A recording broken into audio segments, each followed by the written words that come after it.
Hello दोस्तों।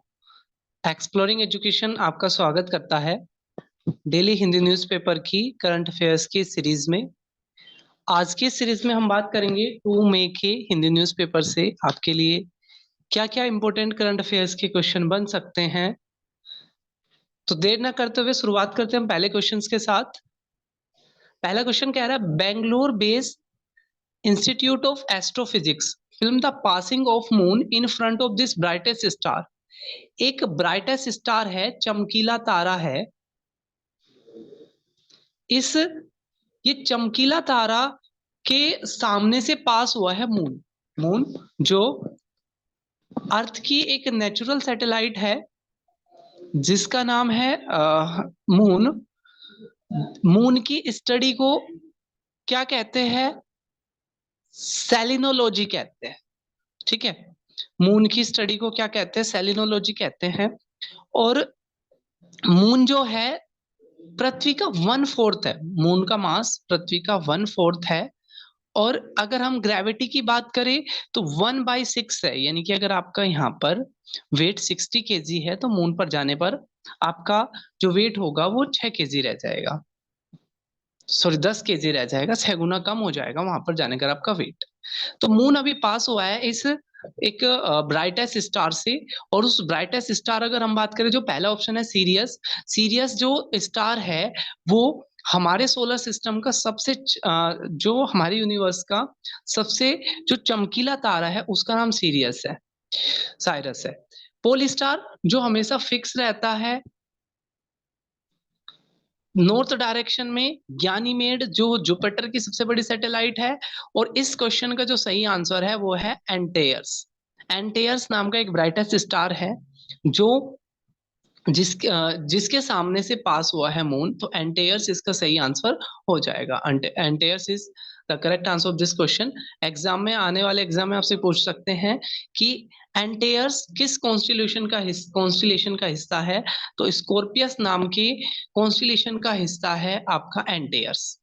अगला कह रहा है, कौन से इंस्टीट्यूट ने अभी एक प्रूफ फाइंड किया है कि भाई voter ice in polar crater of moon, जो मून का जो पोलर क्रेटर वाला हिस्सा है वहां पर वोटर आइस हो सकता है। तो इसके लिए जाक्सा जो जापान से जुड़ी हुई है, नासा जो अमेरिका से है, सही आंसर है इसरो जो भारत की अंतरिक्ष एजेंसी है। 15 अगस्त 1969 को इसरो बना था और बेंगलोर में इसका हेडक्वार्टर है। तो इसका सही आंसर हो जाएगा इसरो। एस सोमनाथ जी अभी इसके हेड है। नेक्स्ट क्वेश्चन कह रहा है, global carbon emission, global CO2 emission में भारत की कौन सी पोजीशन है? तो ग्लोबल CO2 इमिशन के मामले में भारत का 3rd नंबर है। वर्ल्ड का 1.5% 1.5% CO2 भारत के द्वारा रिलीज की जाती है। तो इसमें आंसर आ गया 3rd। नेक्स्ट है May 2। 2 मई को किस डे के रूप में मनाते हैं? तो इंटरनेशनल लेबर डे। कल हमने देखा था कि 1 मई को मनाया जाता है international labour day. International Harry Potter day मनाया जाता है 2 मई को, ये इसका सही आंसर है। 16 सितंबर को मनाया जाता है ओजोन दिवस। और 10 जनवरी को मनाया जाता है वर्ल्ड हिंदी डे। तो इसका जो सही आंसर हो जाएगा इंटरनेशनल हैरी पॉटर डे, 20 का सही आंसर हो जाएगा।